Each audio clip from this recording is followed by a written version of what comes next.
it was impossible to know. Some of you may have seen me tweeting, so what on earth am I going to talk about today? And how do I compress everything that's bursting out inside me that I want to share with academic colleagues?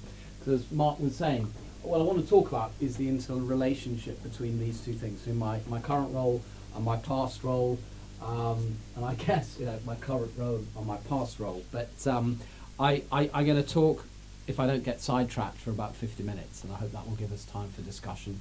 I'm not going to drill down into too much detail, so you can pursue the particular bits of what I'm talking about in your own interest. I guess that kind of image was one, 2007 and 2008, there were lots of pictures of Maasai warriors, and that was the word that was used, with their mobile phones either on the plains of northern Tanzania or southern Kenya. And when you look at that image, what do you think? And I guess one of the things that the articles that went with that imagery said was, every Maasai warrior has the mobile phone and they're wandering around, and this is great, and this is what development is all about. So I was in near Arusha a couple of weeks ago, and a rather different set of images, and I want to begin with a kind of story and me and a Maasai warrior. And with a group of friends, we came and stopped at this village and were talking with people, immaculate English, and some of my friends had their mobile phones out and were taking photographs. And I took this actually not with a mobile phone, but with a digital camera. And the conversation developed, and somebody said, how many mobile phones do you have in your village? And the guy said, none. And somebody else said, well, how do you communicate with somebody X kilometres away? And the guy said, I walk. I said, but surely a phone would help you and not have to spend time up, but I walk. And this was where they were living, and in one of, you'd never believe it, but in one of these huts, there was a lady, not a great deal of education, but who was teaching a small group of children, and who were brilliant with their A, B, C, D, E, F, G, H, I, etc., and counted 1 to 10 in good English. And so, and I wish I hadn't said it, I said, but if you had mobile phones connected to the internet, surely you could share with them all the knowledge and information and use this as a learning resource. And he said, why? And just before that, he'd asked, can you bring us some chalk and some books for these amazing children? And in essence, the difference between the Maasai warrior with his mobile phone and the reality in northern Tanzania is what I want to share with you and talk about today, and challenge all of us who believed that ICTs could make a difference for the lives of these amazing kids. And perhaps to preface what I'm going to conclude with, I still believe, but my belief has been shaken to the core. And I want to conclude with 7 points as to the ways that I think we can continue to move forward. And the question is basically, what have we achieved? What can be achieved? And I guess the case I'm going to put to you and try and construct is that those of us who believe in ICT for development have failed totally.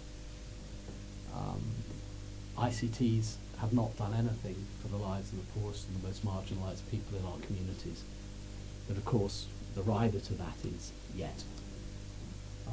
And so the outline of what I'm going to try and talk about is begin just to establish the optimism of the last decade, which I think has been optimistic, and it's becoming more optimistic, and that's what I have worries with.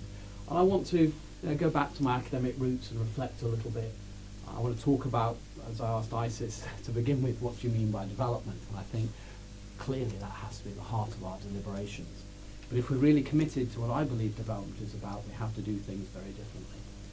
I want to talk about inequality, I want to talk about poverty, I'll probably have to cut the amount of time I speak on revolutionary action and protest, and I want to remain optimistic. But in our minds, and somebody recognises that we're in Ethiopia, I hope, some of the street children or out-of-school youth I worked with in the past. 14 years after the millennium, I think it's hard to grasp unless you're as boringly old as I am, just the passion, the enthusiasm, the energy around 2000, that this was an opportunity to create a brave new world, that the world was going to look better, wars were going to cease, poverty was going to be eliminated. There were fireworks, the ITU had its task group meetings about how things were going to be. And we could debate as to whether it's an Enlightenment tradition or it goes back before that. But there was a belief, I think, amongst politicians, amongst the private sector, amongst development, that a new world could be created that would be better. And I think this is critically important, that it was just at that time, if you remember, the ICT.com bubble was almost going to burst, but dramatic expansion, and the thing that ICTs have transformed our societies. Surely ICTs can transform poverty. I mean, if we can get things right here, we can change the world and get rid of poverty.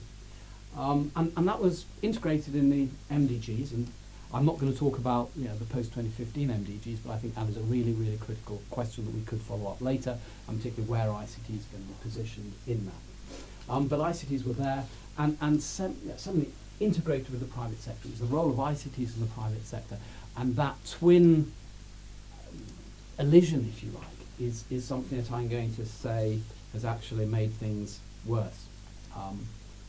But we'll get there. And it was in that kind of environment, and some of you may know that I had the privilege to sort of lead Infundo.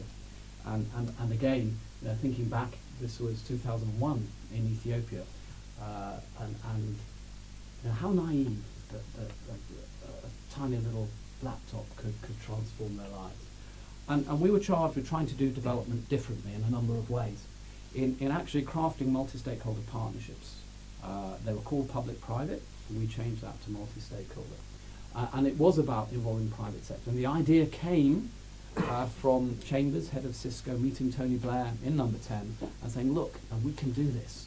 And him saying he didn't exactly get on with one of his ministers at that time, and was interested in, I've forgotten I'm being recorded, so I have to be a little bit politically correct. But the relationships with DFID and number 10 were not as strong as they might have been. But it was, can we do development in different ways, involving the private sector?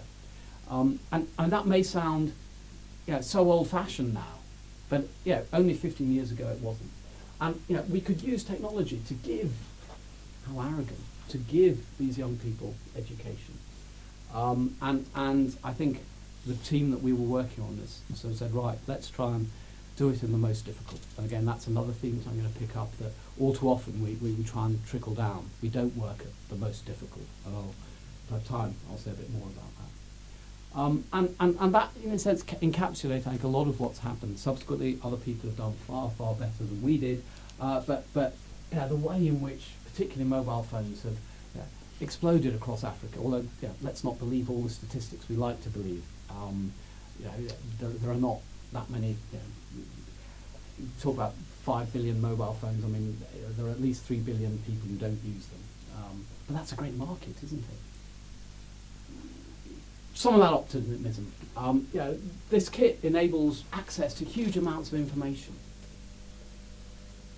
This, which is far more powerful than anything we were using 15 years ago. Globally connected. Well, they're not actually globally connected, but there is the potential of that. They contribute hugely to economic growth. That if you invest in broadband, you will get this benefit of increased GDP. So those are perhaps on economic, on connectivity, but also that they're immensely democratizing. This is small, it fits in your pocket, anybody's got one. And anyone can use it to change the world. And there are examples, of course, where they have, in North Africa, of course, and in Syria and in Turkey. Well, actually what's been going on in those countries, and I know many people here have been doing interesting work in the time. Individual, anywhere, anytime, transformative. And yes, we can be optimistic in much of that. And we have new types of social interaction enabling completely different socio-political opportunities to be engaged. And so I'm, as that says, I'm not so sure. I think we've those of us who believe in this passionately have maybe colluded in the conspiracy. We've maybe deluded ourselves. And I want to sort of share some of the reasons why, but as I said at the beginning, conclude with being optimistic. And I think in wondering what I was going to say, and wondering actually why I feel the way I do, there are many things I could share, but there are just two I want to draw attention to. You know, we are but the products of our context and our learning and the people who've influenced us. And I sort of cut my teeth in inverted commas, development in the mid-1970s in what was then South Bihar, now Jharkhand. And there's much I could say about that, but the message I think for this discussion I want to introduce is the thing that struck me most is development is about inequality. There in South Bihar, the difference between the rich having their picnics and their tea parties in the parks of Jamshedpur and the poor people in some of the rural areas was incredibly marked. And then, of course, at a theoretical level, some of you will know my sort of interest in the work of the Frankfurt School, and particularly the work of Jürgen Habermas. And again, you know, we could have a whole seminar on this, but the point I would pick out is that two things, I think. One is the technical interest of empirical analytic science, the role of science in changing societies. But more importantly than that underneath anything we need to look at the interests. So the interest, why have we been so optimistic? What's determining that? And so through what I'm going to say, you'll see the word interests, or me saying it quite a lot. And I think there are lots of different debates that we could intersect with, and we haven't time to do it. But I will concentrate a little bit about what we mean by development, because obviously if we talk about ICT and development for development with development, development's kind of important. And you can see that because of the experiences in India and everything since, it's the differences to me that are most important. I'm not going to say a lot by this, but I want to bring it in here because I'm conscious that in the book I wrote about, and it was mainly because it was cut out, but there should have been a huge section there about empowerment. You know, we are so arrogant. How do we justify a belief that we should in any way intervene? You know, who is doing the empowering? And I think I'm at a point in my life and my career where I feel empowered by the poor people I've worked with rather than the other way around. And that's reiterated whenever I work with some kids. Those kids in Tanzania, they empowered me. They empowered me to see things a little bit through their eyes. And you know, who's right? So happy to. There's a lot of literature out there, but I want to put that. I think, and I was talking with Sadie Crease this morning, and amazing to find that we've both approached it from similar areas, but the challenge is a multidisciplinarity. And I know a lot of people here are working so in that space and face those dilemmas. But hugely important to have a diversity of skills to, and I remember in the Fundo days, again I'm choosing my words quite carefully, but you know, there was techie speak and education speak, and there the twain would meet. Sadly, that's still largely true. So I think, you know, some of us still need to have that Renaissance understanding and trying to understand the world as a whole, and let's not get so embedded in the science of the pinprick. And also another sort of academic reflection I've written, or Mark and I have discussed before, but actually, you know, when I set up the ICT for D collective in 2004, I thought that was going to be a short-term experiment. And it probably should. You know, maybe we should get rid of ICT for D completely. You know, we shouldn't let things perpetuate forever, because there are people who now want to create ICT for D as a discipline, and as soon as you do that, you kill it. Because to me, exciting things happen at the edges. It's when you get a philosopher talking to a physicist and a social theorist. And we must therefore have, you know, brilliant, committed minds. And I just think what you guys here are doing, absolutely amazing. And I hope that I'll inspire you even more to do what you're doing and do it even better. From different traditions coming together, and it's that clash that exciting things happen. tell me when I've got about 10 minutes to go with you. So, ICTs and development. I mean, which is it? And development, with development. I've always championed for development for obvious reasons, but I think there are different interests underlying each of those.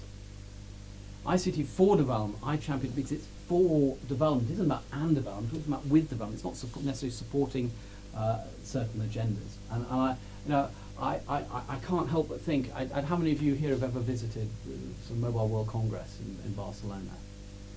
80,000 people were there a couple of weeks ago. And it's driven, this is the agenda. This is the agenda, and we could also see it in the mobile revolution. It's driven by the likes of Vodafone and GSMA. And I've got great friends in both of those. I mean, this is not, in a sense, critical. The point I want to make is it's natural. It's what you should do. If you're working for Vodafone, these are the agendas you should be driving. And there's another seminar. I could talk about that, but I don't want to. Because fundamental is how we see, how we understand, and how we transform development. And again, I hope if you're bored with my voice or the words, the images will convey what I'm talking about, because it is for them that it's all about. And it's too simple just to say there are two approaches, but I think increasingly I've come to see fundamentally two approaches. The hegemonic one, which is development is some kind of increase, usually increase in economic growth or an increase in basic needs, more houses, more toilets. And I put SEN here as well, and there's another seminar there because I'm actually hugely critical of the work that's been done on freedoms. And it's human rights. It's about increasing human rights, growth, dominated by economic. This view of this is the developed world.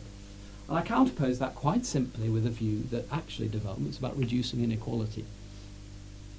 And that means about focusing on difference. It's not trying to make somebody else more like us. And where we challenge a freedoms kind of approach, it's understanding. I'm a crude, unreconstructed Marxist. It's understanding the structural constraints that prevent this happening. And if I have time later, I want to talk about the difference in human rights and responsibilities, because I think the rights agenda needs balancing with the responsibilities agenda. And if you don't believe me, I just want to sort of this growth.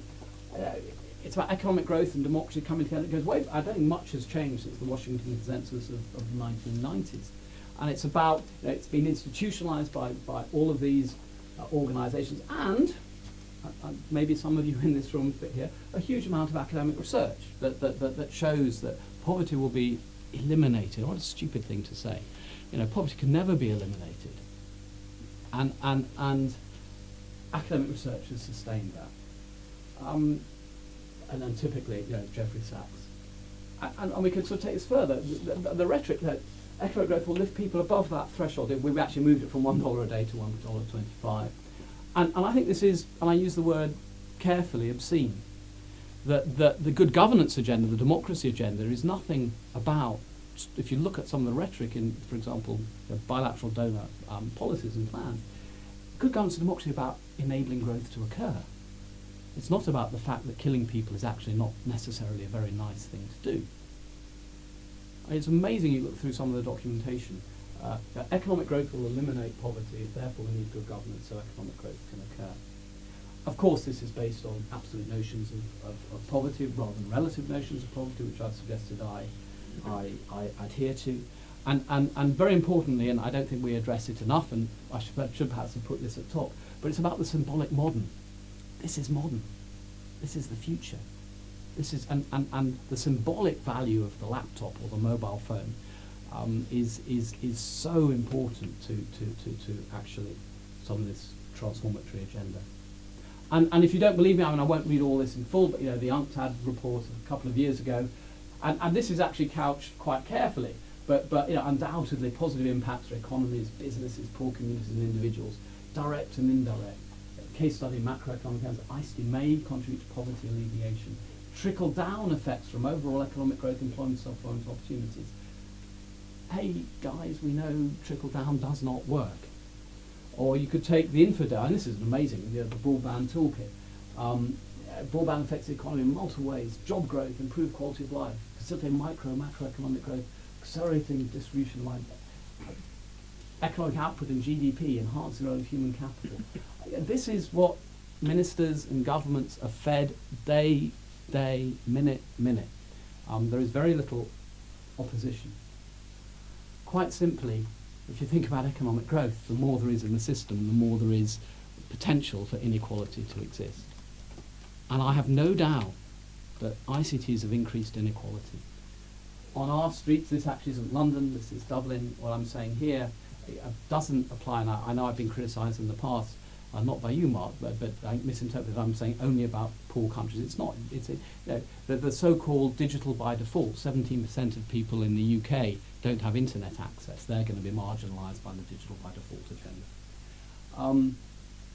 Over the last decade, there's been massively increasing inequality. I just put up a Gini coefficient. Now, I always like to use this, showing that sort of the US and China are, of course, about the same degree of inequality, and so the US can't be preaching to China, and the rhetoric then. The growing gap between richest and poorest, save children. And Britain is more divided than it was in the 1920s. Britain is more divided now than it was in the 1920s. Why? And who are we there for? All right, it's empowerment. Who are we to preach to poorer countries?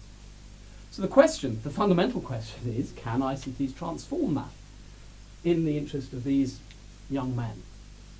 Because if it can't, there is no future at all in ICT for development. There might be an ICT and development, how ICTs can support this conspiracy by which the rich get richer and the poor relatively poorer.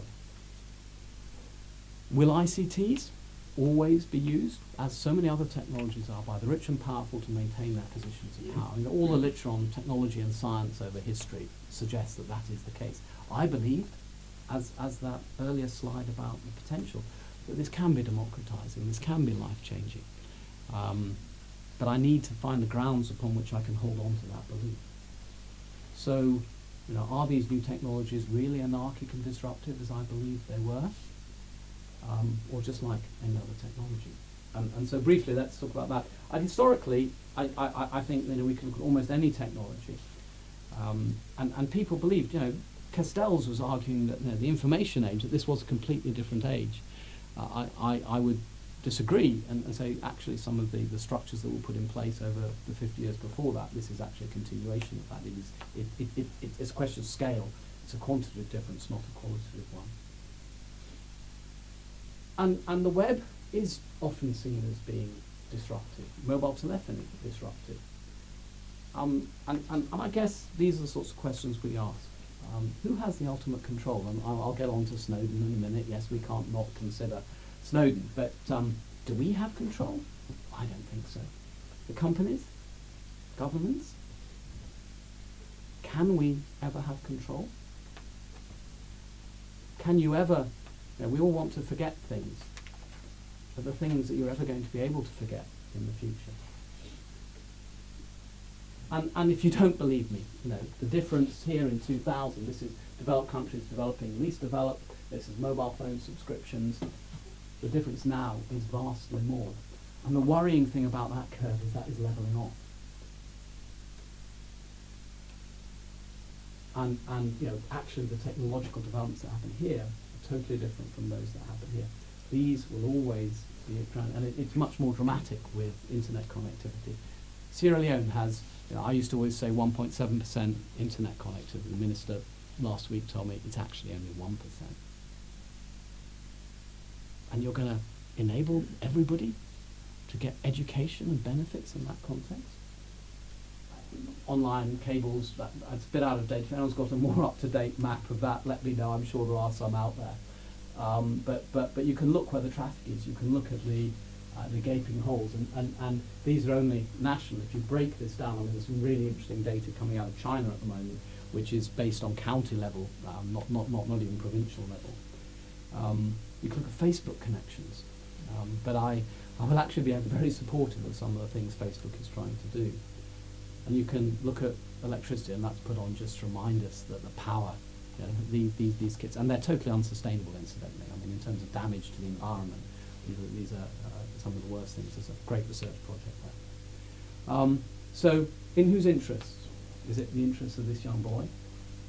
And the next little bullet point that's coming out is I think at the heart of it, and I can't answer this question, and I think it's the one we all have to consider.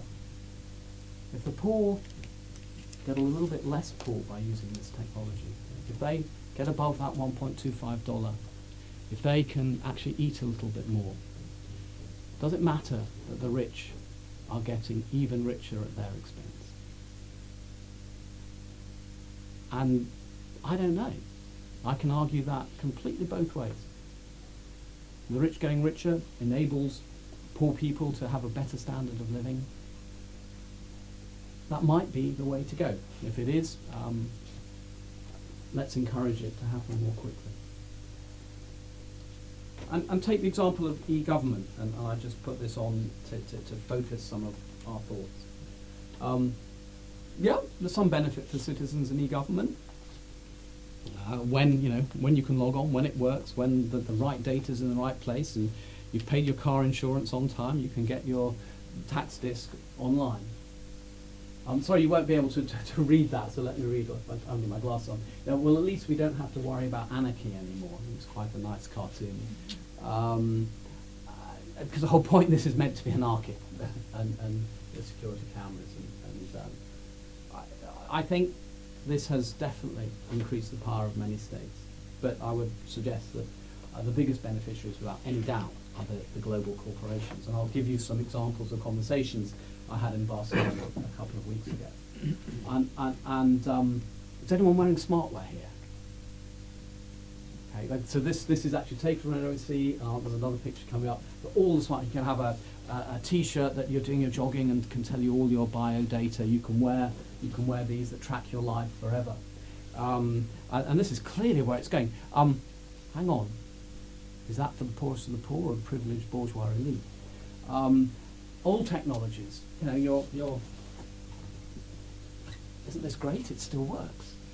We'll give these to the poorer people, or will we? And this is, you can see where we, I think, as academics need to go in the future. The difference in what you can do with that and what you can do with that is amazing. I mean, I love Ken Banks and Kiwanja and all the stuff that's done on traditional phones, but I'll never forget an African friend going ballistic with me in a conference. Sorry, I'm digressing. Can I just briefly? Sort of saying, I was saying, well, we need to support radio and we need to support this, and she said, yeah, therefore you're talking down to us. That's all we deserve. We should be having this. And yeah, in some ways she's right, but at the same time we need radio. Yeah, private sector searching for BPOs about searching for cheapest labour. For goodness sake, now this kit enables, poor people to get a little bit richer, but it so you don't have to pay huge labour fees. It's giving something for free. How many of you have a Gmail account? Was that because you have an Android phone and the only way to get apps is to get a Gmail account? I hope so. But Google, I'm not going to be sort of. It's nothing. The great guys at Google, but Google it's a brilliant business model. It gives us this for free, but actually, what they get out of it is infinitely more valuable than the free that we get. And why have we all succumbed to that? Google should pay us for every search we do. Otherwise, why is it such a rich company? That's where the profits come from. And pilots, the private sector does. I mean, this is one of the biggest scams ever. I'm on record, sorry. But private sector companies will do a pilot. They'll invest huge amounts in a pilot, and then they're bemused, but it won't go to scale, or it's not sustainable. That's not at all surprising, because it was never designed to go to scale or be sustainable. It was designed to show a government that an e-schools project worked, or a mobile health app worked, and then the government or the donor pays huge amounts of money, so it gets rolled out as far as possible, and the company profits. That's development pilots in ICT for D, and they're countless all over the world. And that's what's driven the partnership agenda, and I confess that I've been part of that. But I hope the partnerships I've tried to craft have been a little bit different. And if you haven't read Jens Martin's critique of partnerships, back in 2007, a long time ago, he wrote a fantastic, I haven't got, there are sort of 7 points as to why partnerships are wrong, and essentially it's to do, I haven't even mentioned the WSIS process, have I? But it's about the private sector coming to increase in control of the global governance agendas. And really, it's been driven in the field of ICT4D. WSIS, widely claimed as the first global intergovernmental initiative that had the private sector involved. You may remember the civil society was aggrieved by that being left out, but he was very, very perceptive. And the rolling back of the power of the state. And anybody here working in the field of education? I'm sure some people must be. And the belief now that actually private education is the best solution for poor people in most parts of the world. It's kind of scary. I love this. An advert. Sorry, it's not a good picture. I'm sure I could find a better one. But do you want your whole life logged and owned by Google? Or Sony? It is Google because it's Android. And it's all on the cloud. So, I could do a whole seminar on this slide, not least the inappropriateness of the gender issues in it. We're in a life, it's nice to see a gender reasonably diverse here, but we need to do something, guys, about the male dominance.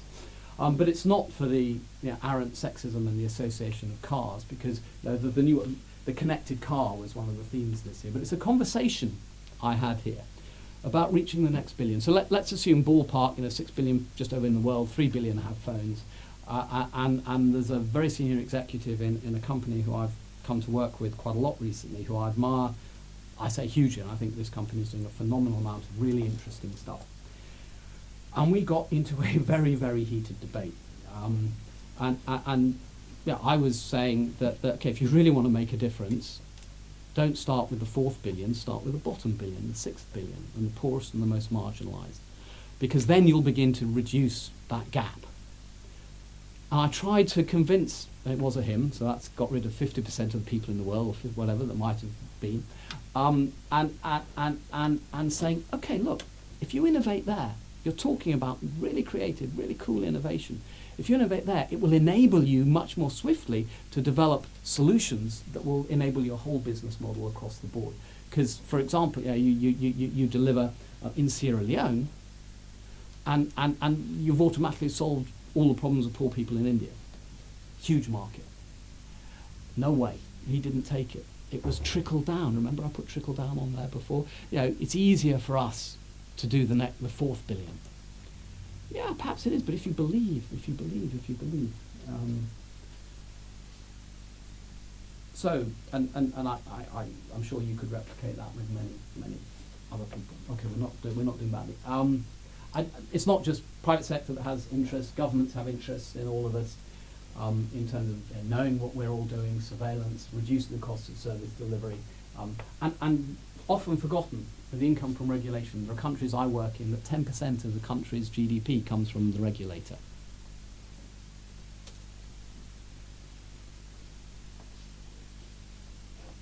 And what then? So we're nearing the end. So I want to say a little bit about this, and then being more optimistic.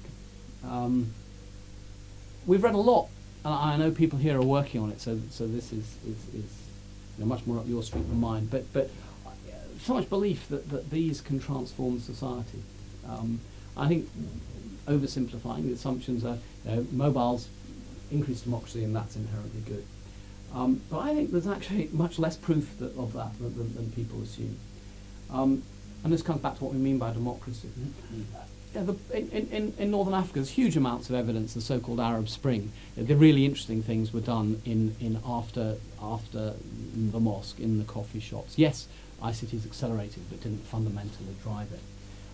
The poorest and the most marginalised aren't able to get on Facebook, so they can't group and collect through social media. And maybe what we're talking about is a reconfiguration of political elites. It's a different kind of democracy.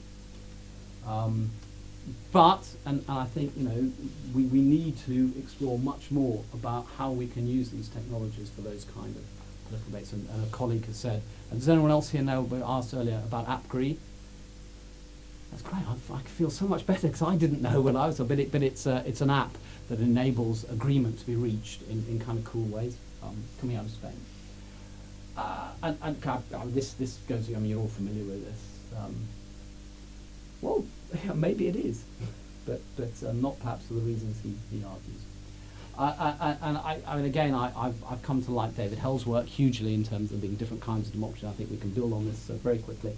You know, there's no one such democracy is one of those words like sustainability that we all use and think and feel happy about it. On a good night, I say, you know, democracy. Yeah, we have no democracy here. There's no real choice in politics in Britain. There's no real radical alternative. I'll just quickly go through this because I'm running out of time. This is an important one, but the growth of corporate power, and in this sense in international governance as well. And it's about, you know, protecting the rights of individuals. I'm going to come back to that because I have problems with it. Huge inequalities of gender and race. And I would put, of course, disability in there as well because I champion that.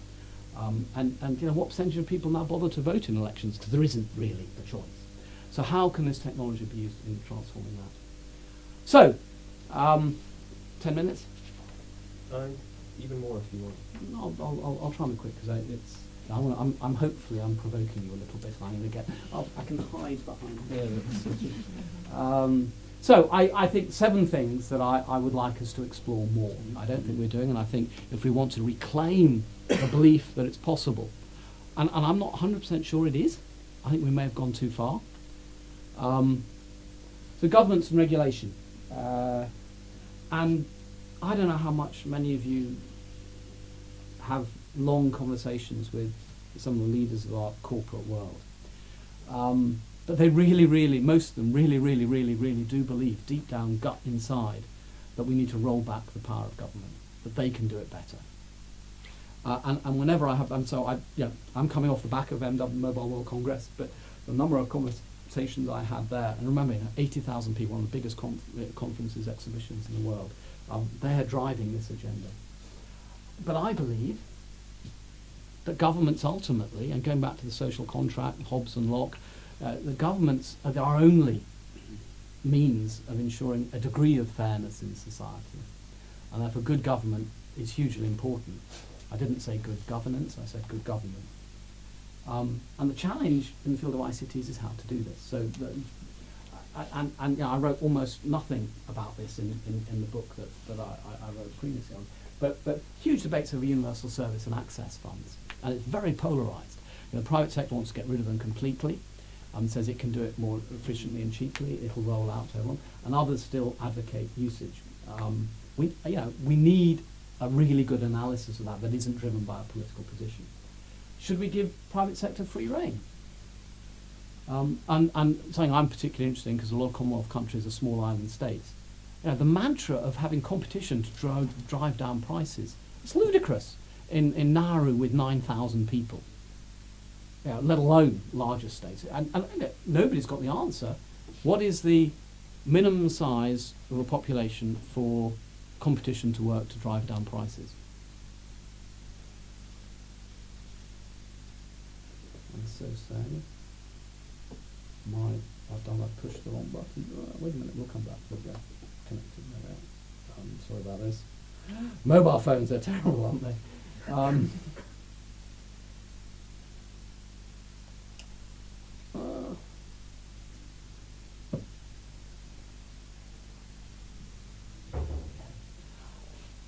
How do governments, though, generate income from this? Auction fees, taxes. And that's a normal argument. A private sector making a stronger case, if you lower that, increase economic growth, you'll actually get much more revenue in a continuous way from taxing your increase in production. So there is a view that if we lower the auction fee, so the government doesn't get the one-off auction fee of auctioning the spectrum, that'll increase economic growth more, and the government will get greater tax after that. But I think, I haven't read a good academic paper on these issues, so I'm sort of throwing things out. Who benefits from digital dividend, that should be, in transition? It's nothing to do with having digital television. It's the use of the spectra. That's where the real benefit's going to, in terms from a corporate perspective. And so I'm delighted to, I don't know if some of you may have seen it, but announce, last week we held the first ever Commonwealth ICT Ministers Conference, and we agreed, all ministers agreed to a completely new cyber governance model and framework for the Commonwealth that's going to address some of these issues. So that's number one, governance regulation, just things about, I think we need to rethink our whole notions of privacy. And I know you guys here are doing a lot on this, but I've touched on it. What are the implications of the loss of privacy? And there's a lot of research ongoing about actually why and how. And I am a digital native. I was programming in Fortran in the 70s, so a complete digital native. But I still have angst over this. And one of the ways that I've focused on this more recently is absolutely clear, where people don't trust their governments, they're willing to trust companies. Where you do trust, the other way around as well, where you don't trust companies, you're more willing to trust states. And those relationships, I think, are interesting. It's fundamentally, clearly, power is about transparency and openness. And I'm not worried about Snowden. I think, again, we had a cyber security conference the last couple of days last week. I think most people knew, really, what Snowden was doing. What governments were doing, and Snowden has actually just confirmed that. There are some really interesting things that are coming out of that. But we knew, we just didn't want to accept it. And I just, we're not having that open debate enough. And so the encouragement is if we want to move forward, we do have a potential if we tease these things out. But the Maasai kids near Arusha aren't going to be involved in that debate. So again, I think we have huge responsibility there, and particularly privilege. You all know this, but if you haven't seen that thing, it is quite scary how much Google knows about us. And anecdote time again, but the personalised searching. It means we'll never discover anything new. I mean, how many of our students actually use search engines to find texts and things, or even we do, bibliographical searches, which are tailored to what the machine expects you to want? We're not going to get that innovation and creativity. And very, very briefly, but I think this debate between Etzioni and Friedman is good. That normally, again, the generally accepted liberal, democratic, bourgeois, whatever. But we weigh up privacy. That we're willing to give up some privacy and a benefit for something else. And so we allow governments to pry into our lives because it's necessary to protect us. And the interesting thing there is that there needs to be a reason for doing it. The governments want to know all about their citizens, so they build up the terrorist threat so that we let them do it. I actually am much more aligned with some of Friedman's views here, that actually privacy is the way we have some control. We still have some power over our lives, and I like to believe that we do. You should ask me back to do my seminar on cyborgs, but no, don't. You're never going to want to see me again after this. But there are totally asymmetric power relations between individuals. Anyone here own a tank, or even a Kalashnikov, or a nuclear submarine? Hey, you saw the picture of a bomber just a little bit earlier. Now, what if states can't be trusted to be good? What if in Rwanda, all the biodata that they now have, the ethnic divide was known? And Syria, and duplicate that. And so I think this is lovely. Reducing government's ability to do bad things to us at the cost of doing things, ability to protect us from bad things done to us by ourselves or others, may not be such a bad idea. And if you're involved in running organisations and companies, or even university departments, you know that we're all encouraged to take risks. I prepared this before the Malaysian plane went down, but I think that focuses our attention. Technological innovation. Brilliant. But it was an art exhibition at the other place. But I still want to hold on, and this might sound paradoxical given everything I've said, to the belief that we can develop technologies that won't necessarily serve those in power, that can be disruptive. I think we have to innovate for the poorest, and this is the whole purpose of what I've been saying. And my challenge to you is, whatever you do, Do it for the street kids, do it for the people with disabilities, do it for the girl begging on the street in London. Do it for the bottom billion rather than the fourth billion. Yeah, and we're making progress. You can get a smartphone for $25 now. And it was brilliant. In Barcelona, we were talking about, well, actually, 9,000 people in Nauru, give every one of them a smartphone and connectivity, what might happen? That's probably the cheapest way of doing development.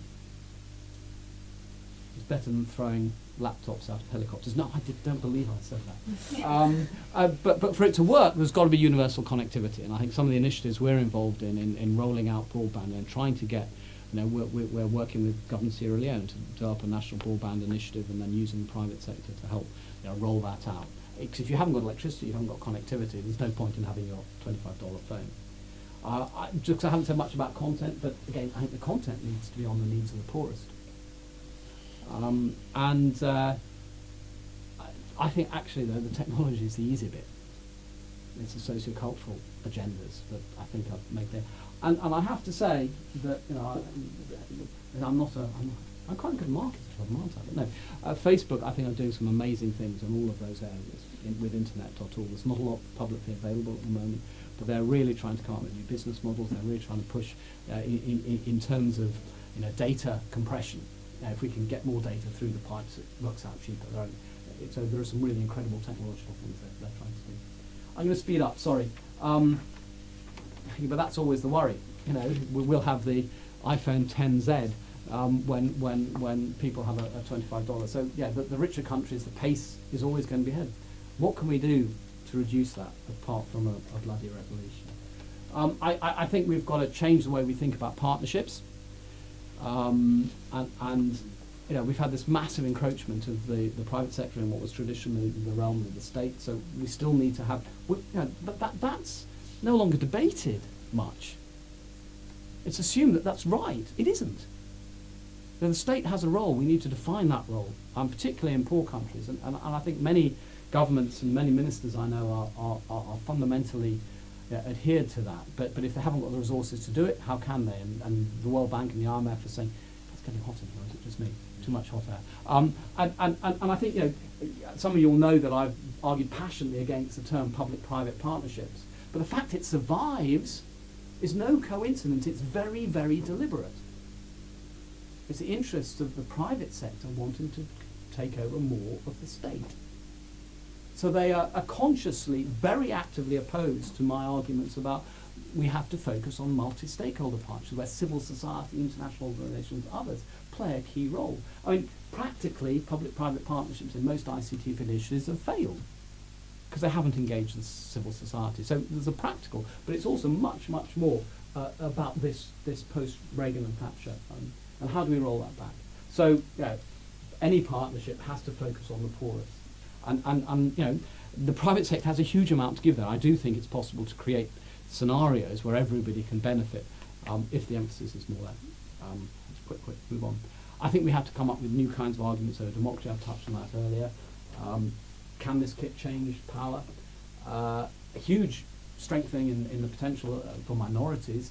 But what about the silent majority? I mean, I think there are arguments there that we're not having the discussions we should.